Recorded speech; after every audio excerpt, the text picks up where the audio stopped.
Hello everyone, welcome to Success Mantra by Surbhi Kapoor, and today I am going to teach you the chapter Federalism. A quick summary of this chapter I am going to give you. Hopefully it will be helpful for you guys.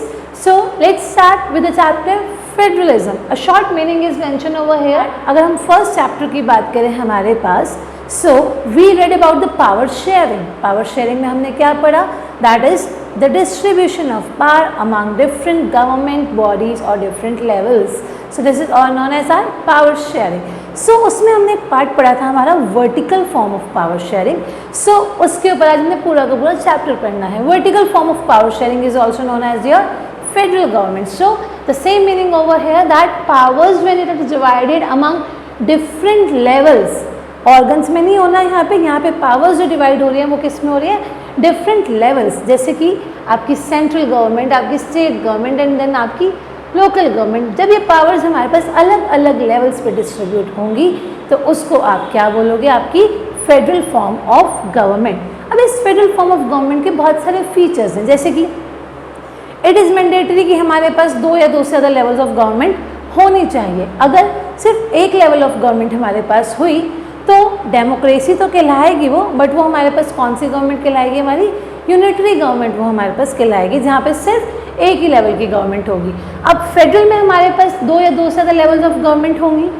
यहाँ पर हर एक level of government का अपना separate jurisdiction रहेगा. That is सबकी अपनी अपनी अलग अलग पावर्स रहेंगी, जो भी हमारे कॉन्स्टिट्यूशन में मेंशन है कि स्टेट गवर्नमेंट की क्या पावर्स हैं, सेंट्रल गवर्नमेंट की क्या पावर्स हैं. Everything is mention in our constitution. And then अगर रिवेन्यू अर्निंग की बात आती है हमारे पास, तो जिस लेवल का इनकम हो रहा है, सपोज अगर स्टेट को इनकम हो रहा है तो वो स्टेट के लिए हमारे पास यूज़ होगा. अगर सेंट्रल के लिए हो रहा है तो वो हमें सेंट्रल लेवल पे यूज़ होगा. सपोज एक एग्जांपल देते हैं, अगर हरियाणा सरकार से हरियाणा सरकार ने जो इनकम अर्न करी with the help of taxes and non taxes, तो वो हरियाणा सरकार अपने डेवलपमेंट के लिए यूज़ करेगी.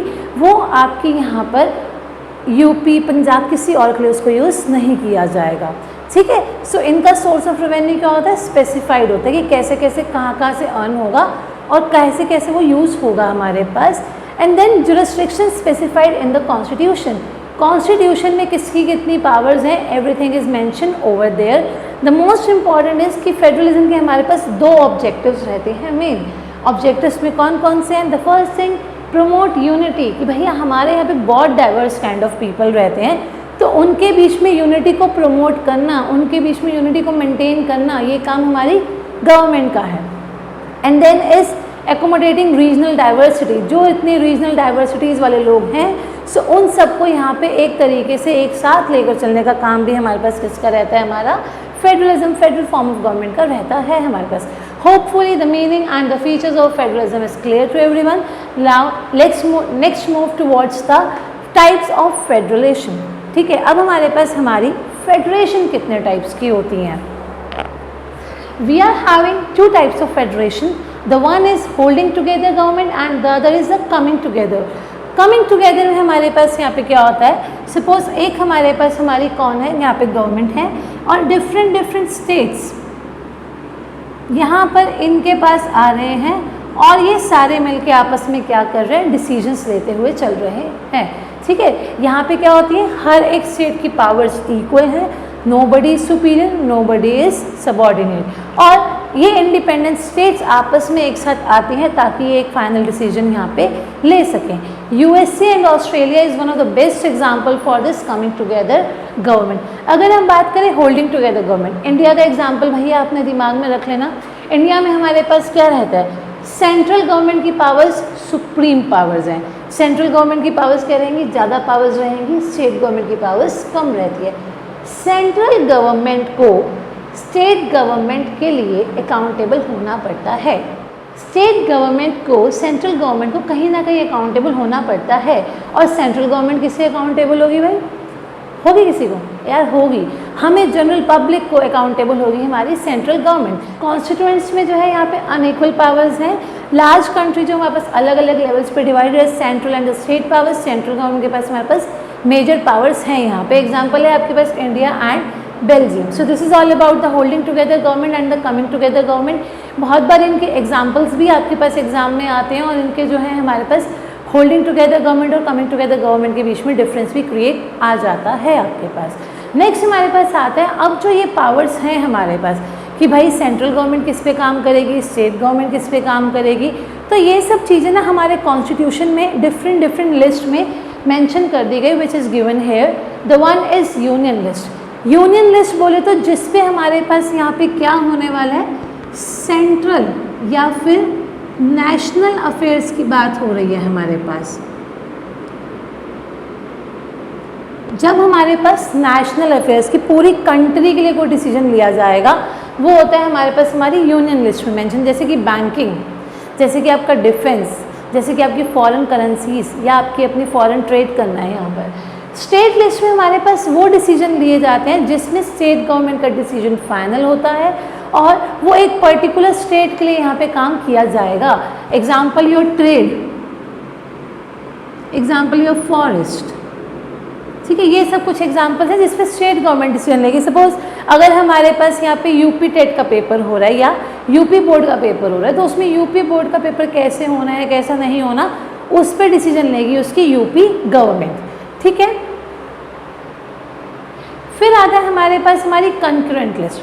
कंकरेंट लिस्ट में हमारे पास क्या होता है, अब ये ना कन्फ्यूजन वाला पार्ट होता है, हमें नहीं पता कि इस पर सेंट्रल गवर्नमेंट डिसीजन लेगी या स्टेट गवर्नमेंट डिसीजन लेगी। तो इस सिचुएशन में हमारे पास यहाँ पर सेंट्रल और स्टेट गवर्नमेंट दोनों का इन्वॉल्वमेंट रहता है डिसीजन लेने के लिए। बट भाई मैं कहती हूँ सेंट्रल गवर्नमेंट इज़ योर पापा एंड स्टेट गवर्नमेंट इज़ बेटा। तो इफ़ इन केस कोई डिस्प्यूट्स अराइज हुए, सेंट्रल गवर्नमेंट स्टेट गवर्नमेंट की बात से रेडी नहीं है, स्टेट गवर्नमेंट सेंट्रल गवर्नमेंट की बात से एग्री नहीं है, तो उस पर्टिकुलर फील्ड में हमारे पास कंकरेंट लिस्ट में सेंट्रल गवर्नमेंट का डिसीजन ही यहाँ पे फाइनल डिसीजन डिक्लेयर कर दिया जाएगा। अगर फिर भी रेडी नहीं है तो भैया जुडिशरी को बुला लो, वो बता देगा विच इज़ करेक्ट और हु इज़ करेक्ट और हु इज़ नॉट करेक्ट, ठीक है। ये हुई हमारे पास 3 लिस्ट। एक आती है हमारे पास हमारी रेजिडरी लिस्ट और द रेजिडरी पावर्स। इसमें हमारे पास क्या होता है कि जितनी भी चीज़ें हमारे कॉन्स्टिट्यूशन में मेंशन नहीं है, अब जैसे कॉन्स्टिट्यूशन बना था बहुत साल पहले, तब हमारे पास आईटी सेक्टर नहीं था हमारे पास, तो उन्होंने आईटी सेक्टर को लेके कोई रूल्स एंड रेगुलेशंस बनाए नहीं। But now we can see कि आए दिन हमारे पास कोई ना कोई नया साइबर क्राइम होता रहता है यहाँ पर। तो रेजिडरी पावर्स हमारे पास वो सारी पावर्स यहाँ पे मेंशन करते हैं जो कंटेंट्स, जो चीज़ें हमारे कॉन्स्टिट्यूशन में मेंशन नहीं थी, इन्होंने वही सारी चीज़ें हमारी रेजिडरी लिस्ट में दे दी हैं और इसमें हमारे पास जो है हमारी सेंट्रल गवर्नमेंट डिसीजन लेते हुए चलती है, ठीक है। So our next topic is that how is federalism practised in India. अब इंडिया में फेडरल कंट्री को बनाने की बात तो हुई हमारे पास यहाँ पे कि हम लोग यहाँ पे क्या करेंगे, सेंट्रल एंड स्टेट रिलेशंस बनाएंगे, सेंट्रल गवर्नमेंट होगी, स्टेट गवर्नमेंट होगी, बट उसके लिए कुछ और चीज़ों को भी हमें यहाँ पे फॉलो करना पड़ा। जैसे कि हमने यहाँ पे देखा linguistic state is on your top priority. First step हमारे पास लिया गया यहाँ पर हमारा लिंग्विस्टिक स्टेट्स का, कि जितनी भी स्टेट्स हमने यहाँ पर बनाई वो हमने बनाई थी किस बेसिस पे, लैंग्वेज के बेसिस पे। अगर हम लोग बात करें हमारे पास तमिलनाडु में हमारे पास कौन सी लैंग्वेज बोलते हैं, तमिल लैंग्वेज। कर्नाटका में कौन सी लैंग्वेज बोलते हैं, कन्नड़ लैंग्वेज। पंजाब में पंजाबी बोलते हैं। तो इस तरीके से हमारे पास क्या करी, लिंग्विस्टिक स्टेट्स की फॉर्मेशन यहाँ पर करी थी। That is the formation of states on the basis of language. But not only basis of the language, इन्होंने यहाँ पर कल्चर्स को भी इम्पोर्टेंस दी थी कि भाई डिफरेंट कल्चर्स को इम्पोर्टेंस दी कि कल्चर कैसे काम करना चाहिए, कैसे काम नहीं करना, कौन कौन से कल्चर्स को भी इम्पोर्टेंस दी थी इन्होंने यहाँ पर कि डिफरेंट कल्चर्स को साथ मिलाकर यहाँ पर चले हमारे पास। फिर आया हमारे पास हमारी लैंग्वेज पॉलिसी। लैंग्वेज पॉलिसी में हमने देखा यहाँ पर कि हिंदी वैसे तो कहने को हमारे पास हमारी एक मदर टंग है, बट हमने सिर्फ हिंदी को एक ऑफिशियल लैंग्वेज डिक्लेयर नहीं किया था। क्यों?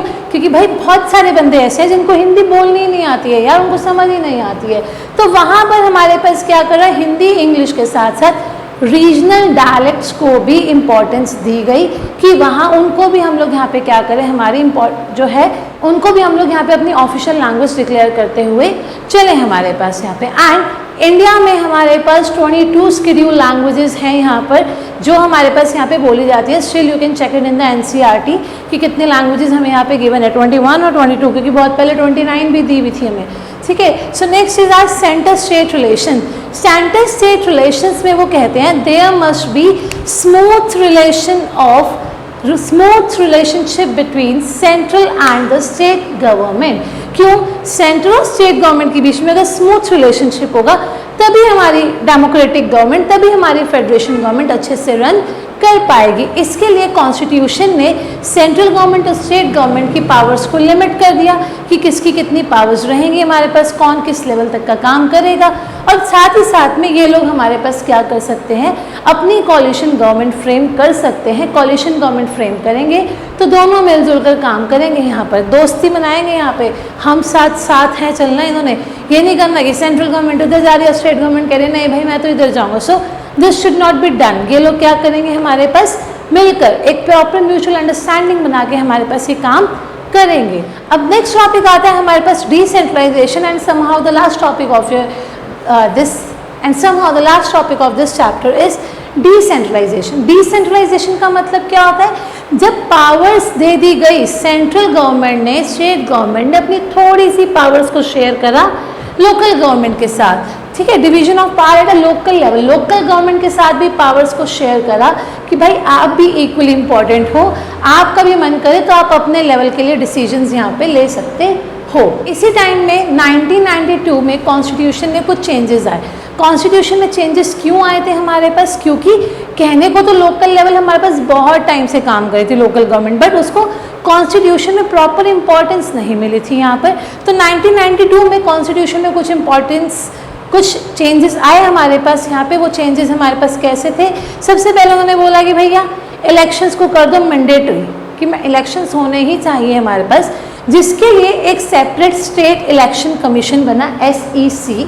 ये SEC जब बना तो इसमें मोटिव रखा गया कि ये चेकआउट करेगा कि इलेक्शंस प्रॉपर तरीके से स्टेट्स में हो भी रहे हैं या नहीं हो रहे। फिर उन्होंने बोला 1/3 of the seats you have to reserve for the womens and the next चीज उन्होंने बोला SCs, STs, OBCs, इन सब के लिए भी आपको अपने यहाँ पे सीट्स रिजर्व करते हुए चलनी है। अगर हम बात करें हमारी लोकल गवर्नमेंट की, तो लोकल गवर्नमेंट में हमारे पास आते हैं यहाँ पे क्या, panchayat and the municipal committees या म्यूनिसिपल कॉरपोरेशंस। जितनी भी म्यूनिसिपैलिटीज़ होती हैं वो हमारे पास आती हैं कहाँ पे, हमारी सिटीज़ में, और उनके हेड को हम क्या बोलते हैं, हमारे मेयर्स बोलते हैं। ऑन द अदर हैंड अगर हम लोग बात करते हैं विलेज में, हमारे पास कौन आते हैं, हमारे पंचायत। और पंचायत विलेज में हमारे पास क्या बनती है, ग्राम पंचायत। ग्राम पंचायत के दो तरीके के मेंबर्स होते हैं, एक होते हैं panch members, 5 members over there, और एक होता है उसमें से ही हमारा कौन, sarpanch, that is head of the panch members या head of this panchayat. The next is हमारे पास आती है अब इस ग्राम पंचायत की वर्किंग को चेकआउट करने का काम किसका होता है, हमारे पास हमारी ग्राम सभा का। ये साल में 1 बार 2 बार जाती हैं गांव में, अलग अलग विलेजेस में, अलग अलग ग्राम पंचायत को ये क्या करती हैं, उनकी एक्टिविटीज़ को फाइनलाइज चेकआउट करती हैं, सुपरवाइज करती हैं कि भैया वो जो काम दिया था, जितना पैसा लिया था उसके अकॉर्डिंगली वो काम कर भी रहे हैं या नहीं कर रहे हैं। And these group of panchayat समी, और ये जो जितने भी ग्रुप ऑफ पंचायत होते हैं हमारे पास, these group of panchayat collectively form a panchayat samiti. इन्होंने मिलके क्या बनाई, हमारे पास यहाँ पे पंचायत समिति। और ये जो पंचायत समिति बनती है हमारे पास, वो बनती है हमारी ब्लॉक लेवल पे। विलेज लेवल पे ग्राम पंचायत बना, ब्लॉक लेवल पे हमारा पंचायत समिति बना। और जब ये बड़ी सारी पंचायत समितिज आपस में मिल जाती हैं, ये प्रॉपर एक ग्रुप बनाती है, तो वो हमारे पास क्या बनाती है, हमारा जिला परिषद। एंड जिला परिषद इज हेड ऑफ जिला परिषद इज द जिला चेयरपर्सन। यहाँ पर आता है हमारे पास, अब हमने देखा जिला बोले तो डिस्ट्रिक्ट, ऑब्वियसली डिस्ट्रिक्ट लेवल पे काम करने वाले हैं। यहाँ पे हमारे MLAs भी इसके मेंबर्स हमारे पास यहाँ पे रहते हैं। सो ग्राम पंचायत, ब्लॉक पंचायत समिति एंड जिला परिषद, ये हमारे पास अलग अलग तरीके से काम करते हुए चलते हैं, ठीक है। That's all the chapter of federalism. Hope you guys understand what I try to explain you in this chapter. If you like the explanation, so don't forget to like, share and comment on this video. Thank you and have a nice day.